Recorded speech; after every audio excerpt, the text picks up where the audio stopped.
போன்ற ஒரு நிகழ்வுகள் நடைபெறும் பொழுது அந்த நிகழ்வுகள் சார்பாக நம்முடைய உயர் அதிகாரிகள் மூலமாக குறிப்பாக நம்முடைய இயக்குனர் தலைமையில் ஒரு என்கொயரி போடுறது நம்ம வழக்கம். அந்த என்கொயரி மூலமாக இமீடியட்டாக அதற்கு காரணமானவர் யார் என்பதை, ஏன்னா எழுத்துப்பூர்வமாக நடந்தது என்ன என்பதை முழுமையாக நாங்கள் தெரிந்து கொண்டு வித்தின் 3 to 4 டேஸ்க்குள்ளார காரணகர்த்தாவாக இருப்பது யாராக இருந்தாலும் எந்த தயவுதாட்சியும் இல்லாமல் அவர்கள் மீது முழுமையான நடவடிக்கை துறை ரீதியாக அது நாங்கள் நடக்கப் போகிறது. அதனால்தான் இன்றைக்கு எந்த இடத்துல எங்களுடைய பிள்ளைகளுக்கு தவறான கருத்துக்கள் பதியப்பட்டிருக்கின்றதோ அதே இடத்தில் நாங்கள் முற்போக்கு சிந்தனையை கொண்டு நம்முடைய ஒரு தலைமை ஆசிரியராக 30 ஆண்டு காலம் பணியாற்றியவரை கொண்டு நம்முடைய பிள்ளைகளுக்கு எது தேவை என்பதை எடுத்து சொல்கின்ற விதமாக இன்றைக்கு கல்வி மட்டுமே சமத்துவ மலர்ச்சி மிகப்பெரிய ஆயுதம் என்கின்ற அந்த கருத்தை நாங்கள் வைத்திருக்கின்றோம். இது ஒரு புறம். தவறுக்கு யாரு காரணமாக இருந்தாலும் சரி, ஏற்கனவே தெரியும் கடந்த காலங்களிலே நடந்த பிரச்சனைகள், குறிப்பாக இந்த ஒரு சில பத்திரிகைகளை வாங்குகிறார்கள் என்கின்ற பிரச்சனை வந்தபோது உடனடியாக அதற்கான துறை ரீதியாக அவங்க ஆக்ஷன் எடுத்தோம். இந்த சிஓ யார் காரணமோ இமீடியட்டாக அதுக்கு ஆக்ஷன் எடுத்தோம். தவறு என்பது அவங்க தெரிஞ்சு செய்கிறாங்க தெரியாமல் செய்கிறாங்க கிடையாது. அதுக்கான இம்பேக்ட் சமுதாயத்திலையும் பிள்ளைகள் மேலேயும் விழுதும்போது அதுக்கு காரணகர்த்தா யாராக இருந்தாலும் சரி அவர்கள் மீது உரிய நடவடிக்கை எடுக்கப்படும். இந்த நிகழ்வும் அது போன்ற நிகழ்வு தான். நீங்கள் சொன்னது போல, சங்கர் சொன்னது போல வித்தின் 3 to 4 டேஸில் அந்த உரிய நடவடிக்கை கண்டிப்பாக அவர்கள் மீது நீங்கள் சொல்கிற மாதிரி எடுத்தோன்ட்டு இல்லாமல் யார் தவறு செய்திருக்கார்கள், அடிப்படை காரணங்கள் இந்த நிகழ்வுக்கு யார் அதுக்கு பொறுப்பாக இருந்தார்கள் உணர்ந்து உடனடியாக அவர்கள் மீது உரிய தண்டனை கண்டிப்பாக வழங்கணும். அதான் இப்போ நீங்கள் சொல்கிற மாதிரி தான் இந்த தீவிர விசாரிக்கும் பொழுது தான் யார் காரணம், புதிதாக உருவாக்கப்பட்ட எஸ்எம்சி மூலமாக காரணமாக, இல்லை இங்கே இருக்கின்ற தலைமை ஆசிரியர் மூலமாக காரணமாக, அல்லது எங்களுடைய உயர் அதிகாரியுடைய கவனத்துக்கு கொண்டு சென்று தான் நாங்கள் செஞ்சோம் அப்படிங்கிற காரணமாக என்பதை எழுத்துப்பூர்வமாக பெறப்பட்டு நான் சொன்ன மாதிரி இன்னும் 2 நாள் 3 நாள் பொறுத்துக் கொள்ளுங்கள். அதுக்கான உரிய ஆக்ஷன் கண்டிப்பாக இருக்கும்.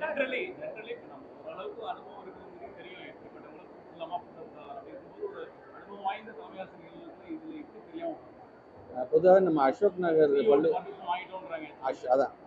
பள்ளிக்கூடத்தை பொறுத்த வரைக்கும் பல முன்னெடுப்புகளை, பல சாதனைகளை, பல வரலாறுகளை பெற்றிருக்கின்ற ஒரு பள்ளிக்கூடம். நானே பல நிகழ்ச்சிக்கு நான் வந்திருக்கேன், நீங்களுமே வந்திருக்கிறீங்க எல்லாருமே. அதையும் தாண்டி இப்படிப்பட்ட ஒரு நிகழ்வு நடைபெற்றிருக்கிறது என்பது வேதனைக்குரியது என்பதை சொல்வதை காட்டிலும் இது கண்டிக்கக்கூடியதாக, கண்டனத்திற்குரியதாகத்தான் ஒரு அமைச்சராக நான் என்னுடைய கருத்தை பதிவு செய்கின்றேன். இது தவறு யார் செய்தாலும் சரி அதுக்கு உரிய நடவடிக்கை கண்டிப்பாக எடுக்கப்படும். ஏற்கனவே பல நேரங்கள் நம்ம சர்க்குலர் கொடுத்ததாக சரி, ஒவ்வொரு மாதமும் நடக்கின்ற சிஓஸ் மீட்டிங்லையும் வலியுறுத்தி ஒரு சர்க்குலரை நீங்கள் இஷ்யூ பண்ணுவதாக இருந்தாலும் சரி, ஓரலாக இன்ஸ்ட்ரக்ஷன் கொடுக்கும்போதாக இருந்தாலும் சரி, இப்படியெல்லாம் இதெல்லாம் மனதில் வைத்துக்கொண்டு தான் கொடுக்க நம்ம இவ்வளவும் சொல்லியிருக்கோம். நாங்கள் அதையும் மீறி இது மாதிரியாக நடக்கும்பொழுது நீங்கள் சொன்ன மாதிரி இது எங்களுடைய உயரதிகாரிகளை கவனத்தை கொண்டு சென்று செய்தார்களா, இல்லாது அவர்களாகவே தங்களாகவே இந்த முடிவை எடுத்து செய்தார்கள் என்ற உரிய விசாரணை மேற்கொண்டு அதற்கு காரணமாக இருக்கின்ற அதிகாரிகள் யாராக இருந்தாலும் அவர் மீது நடவடிக்கை.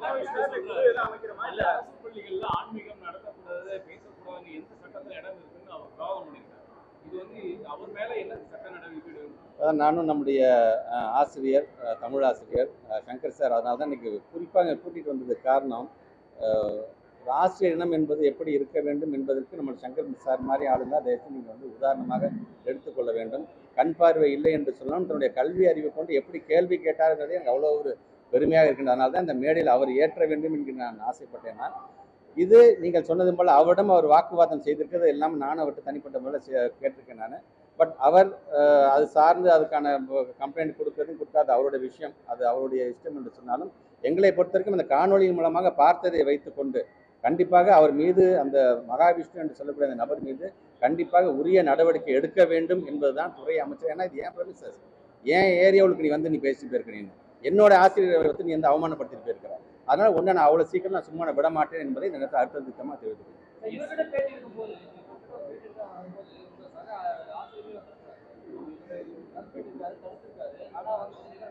வேணாம், அது நிர்வாக ரீதியாக ஆசிரியர் வந்து பேட்டி கொடுக்கக்கூடாது அப்படிங்கிற ஒரு விதி இல்லை. பட் எதுவாக இருந்தாலும் நான் அவருடன் அமர்ந்து பேசும்போது கூட நானும் அவருடன் நான் சிலது நீங்கள் துணிஞ்சு பண்ணுங்க, நாங்கள் நிற்கிறோம் ஏன்னு சொன்னோம். மறப்போம் மன்னிப்போம் இருப்போங்க ஏன் அப்படின்னு சொன்னாங்க. பட் அது அவருடைய பெருந்தன்மையை காட்டுகின்றது. ஆனால் என்னை பொறுத்த வரைக்கும் எங்கள் சங்கர் சார் அவன் வந்து பேசுனதை என்னால் கண்டிப்பாக சும்மா விட முடியாது என்பதை நான் தெரிவிச்சேன். கண்டிப்பாக அந்த வருகின்ற எவிடன்ஸ் நமக்கு எவிடன்ஸே இருக்குது, அதில் வீடியோவே இருக்குது. அந்த வீடியோவுக்கு தகுந்தாற் போல் அவரோட நீங்கள் சொல்கிற மாதிரியான ஒரு மிகப்பெரிய ஒரு விசாரணை நடத்தப்பட்டு உரிய நடவடிக்கை அவர் மேல் எடுக்கப்படும் என்பதை நான் தெரிவிக்கிறேன். என்கொயரியில் வந்ததுக்கப்புறம் நான் உங்களுக்கு நான் சொல்கிறேன். இல்லை, உங்களுக்கு முன்னாடி வச்சுட்டு என்கொயரி பண்ணுறது ஒரு நிர்வாகத்துக்கு கிடையாது. இது ஏற்கனவே நம்முடைய அலுவலர் பெருமக்கள் தலைமையில் இயக்குநர் தலைமையில் ஏற்கனவே சொன்ன மாதிரி ஒரு விசாரணை நாங்கள் இது வந்து ஒரு நிர்வாக ரீதியாக எடுக்கக்கூடிய ப்ரொசீஜர் தான். ஆனால் அந்த ப்ரொசீஜர் வந்து காலம்லாம் தாழ்த்த மாட்டுறாங்க. நான் உங்களுக்கு சொன்னது 3 நாள் நான் சொல்லியிருக்கேன். அந்த 3 நாளில் உரிய நடவடிக்கை யாராக இருந்தாலும் எடுக்கப்படும்.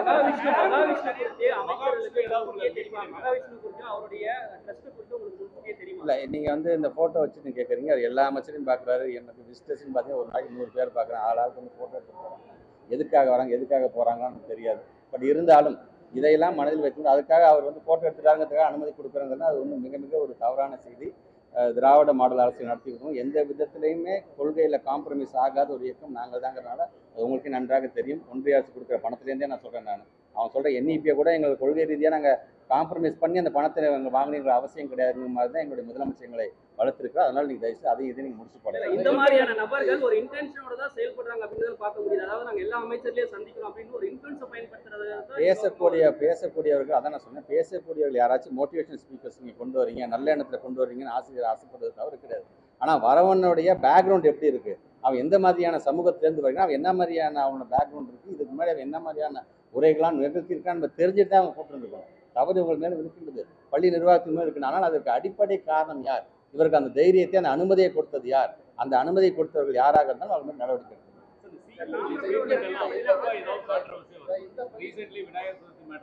திருச்சி, பெரம்பலூர், புதுக்கோட்டை இது கூட ஒரு முறைப்படுத்தாத நிலையில கேப்பில் நீங்கள் சொல்கிற மாதிரி அந்த விழா சம்பந்தமான 2 நாளைக்கு முன்னாடி அந்த சர்க்குலரை பொறுத்த வரைக்கும் என்வரான்மெண்ட் போர்டு ஜாயின்ட் கமிஷனர் வந்து ஒரு சுற்றறிக்கை விட்டுருக்காரு எல்லா கலெக்டருக்கும். கலெக்டருக்கு அறிக்கை வந்தப்போ மாவட்ட ஆட்சியர் என்ன பண்ணால் எல்லா COஸ்க்கும் அதை அப்படியே அவர் ஃபார்வர்ட் பண்ணுறாரு. இவங்க வந்ததுக்கு அப்புறம் அதை அப்படியே எல்லாத்துக்கும் வந்து இன்ஸ்ட்ரக்ஷன் கொடுக்குறாங்க. இது வந்து யார் கரைக்க போகிறாங்களோ அவங்களுக்கு கொடுக்க வேண்டிய இன்ஸ்ட்ரக்ஷன். இதுக்கும் எங்களை பள்ளி பிள்ளைங்களுக்கு சம்மந்தமே கிடையாது. ஆனால் தேவையில்லாத இந்த விஷயம்லாம் வந்ததுக்கு உடனடியாக இந்த என்வரான்மெண்ட் ஜாயின்ட் கமிஷன் மீது உடனே சீஃப் செக்ரட்டரி சொல்லி உடனே நீங்கள் ஆக்ஷன் எடுக்கணுங்க. இவர் தவறுதலான காட்டக்கூடிய அந்த வழிகாட்டு மூலமாக எங்களுடைய பள்ளி பிள்ளைங்களுக்கு இது போன்ற தவறுதலான ஒரு சர்க்குலர் வந்து எங்கள் COs வழங்குறாங்கன்னு சொல்லி அதுக்கான ஆக்ஷன் எடுத்துருக்கோம்.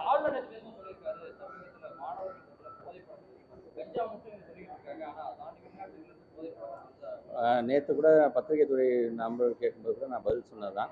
நம்முடைய மாண்பு தமிழ்நாட்டு முதலமைச்சர் வந்திருப்போ எத்தனை லட்சம் சொத்துக்களை முடக்கி இருக்கிறார். இது போன்ற விஷயங்கள் ஈடுபடக்கூடியவர்களுடைய சொத்துக்கள் முடக்கப்பட்டிருக்கின்றது.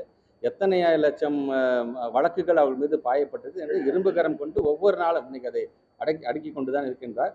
பட் ஆனால் அதையும் மீறி நீங்கள் சொல்கிறது பார்த்தீங்கன்னா ஒருத்தர் கருத்து சொல்லியிருக்காரு. அவர் அந்த கருத்து மட்டுமா சொல்லியிருக்காரு, நம்முடைய பாடத்திட்டத்தை பற்றியும் கருத்து சொல்கிறாரு, நம்மளுடைய சிஸ்டத்தை பற்றியும் கருத்து சொல்கிறார், எஜுகேஷன் சிஸ்டத்தை பற்றி.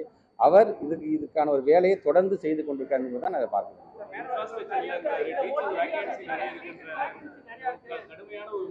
சரி, இன்ஃப்ராஸ்ட்ரக்சரை பொறுத்த வரைக்கும்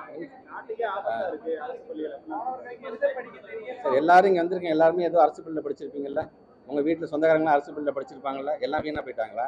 அரசு பள்ளியை குறை சொல்வது யாராக இருந்தாலும் ஒரு பள்ளிக்கல்வித்துறை அமைச்சராக கண்டிப்பாக நான் வந்து என்னுடைய கண்டனத்தை நான் கண்டிப்பாக தெரிவிச்சுக்கிறேன். இது வந்து தயவுசெய்து திருப்பி சொல்கிறேன். நீங்கள் மாநில பாடத்திட்டத்தையும் எங்களுடைய அரசு பள்ளியோட பிள்ளைங்களை பற்றி எங்களுடைய பாடத்திட்டத்தை பற்றியும் சொல்வது என்பது எங்களுடைய ஆசிரியர் பெருமக்களும் எங்களுடைய மாணவ செல்வங்களும் எங்களை அவமானப்படுத்துவதற்கு சமம். இன்றைக்கி எவ்வளோ பேர் நீங்கள் வந்து இப்போ ISROவில் இருக்கின்ற டேரக்டர்ஸ்லேருந்து சரி, மயில்சாமி ஐயாவாக இருந்தாலும் சரி, இப்படி ஒவ்வொருத்தரும் பார்த்தீங்கன்னா எல்லாருமே, ஏன் நேற்று நான் பேசும்போது சொன்னேன் 40வது சீஃப் ஜஸ்டிஸாக நான் இருக்கிறேன்னு ஒருத்தர் சொல்கிறார், இருக்கிறேன்னு சொன்னால் நானும் அரசு பள்ளியில் படித்து வந்தவன் தான் சொல்லும்போது இதெல்லாம் எங்களுக்கான பெருமை. இன்றைக்கி என்ன பொறுத்த வரைக்கும் ஏன் பத்திரிகை துறை ஊடகத்துறை சார்ந்திருக்க நண்பர்கள் வாயிலாக கேட்குறேன். நான் எல்லா ஆசிரியர் பெருமக்களும் சரி, ஒவ்வொரு பள்ளிக்கூடத்திலிருந்து நம்முடைய பிள்ளைகள் என்னென்ன சாதனைகள் செய்திருக்கின்றார்கள், எங்கெந்த இடத்துல இன்னைக்கு உயர் பதவியில் இருக்கிறார்கள், யார் யாரும் ரிட்டையர்டான டீச்சர்ஸ் இருந்தால் உங்களோட பரவாயில்ல, உங்களுடைய பதிவுகளை நீங்கள் கொடுங்க. அப்போ தான் அரசு பள்ளிங்கிறது என்ன செஞ்சிருக்கு, தமிழ்நாட்டில் நாம் எப்படி முன்னேறி கொண்டிருக்கிறோம் என்பதை இந்த மாதிரியான கருத்துக்களை யார் வைக்கிறார்களோ, துறை சார்ந்து நாங்கள் வச்சா கூட நீங்கள் அதை அரசியல் நீங்கள் சொல்லிடுவீங்க. அதெல்லாம் கடந்து ஒவ்வொரு ஆசிரியர் பெருமக்களுடைய வேண்டுகோளாக நீங்கள் உங்களுடைய பதிவுகளை நீங்கள் கொண்டு வாங்க. நீங்கள் பதிவுகளை கொண்டு வரும்போது தான் ஒட்டுமொத்தமாக நம்முடைய மக்களுக்கு, பொதுமக்களுக்கும் இன்னும் நம் மீது ஒரு நம்பிக்கை வரும். இது போன்ற கருத்துக்கள் வைப்பவர் யாராக இருந்தாலும் அவருக்கு பதிலடியாக இருக்குன்னு தெரியும். கண்டிப்பாக அளிக்கப்படும்.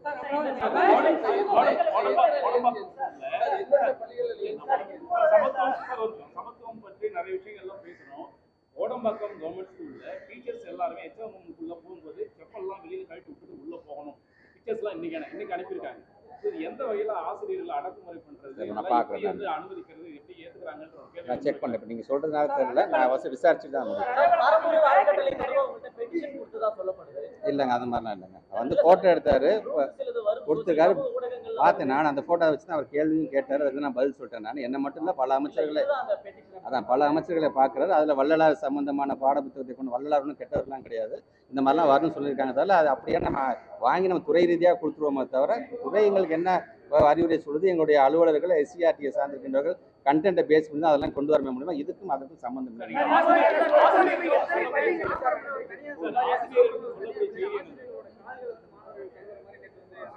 பார்த்தேன், வீடியோவும் பார்த்தேன், அது அவங்களுக்கு நம்ம விளக்கம் கேட்டிருக்கோம். நம்ம இதெல்லாம் தேவையில்லாத இது என்ன மாதிரியான கல்ச்சர், இதில் ஆசிரியர்களை கொண்டாட ஒன்று தான், நாங்கள் கொண்டாடுறது மாதிரி யாரும் கொண்டாடுறதில்ல. ஆசிரியர் தினமாக இருந்தாலும் சரி, ஒவ்வொரு முறையும் ஒவ்வொரு பள்ளிக்கூடத்துக்கும் போகும்போது துறையினுடைய அமைச்சராக நானே வந்து ஒரு தலைமை ஆசிரியர் இருக்கையில் நான் அமர மாட்டேன்.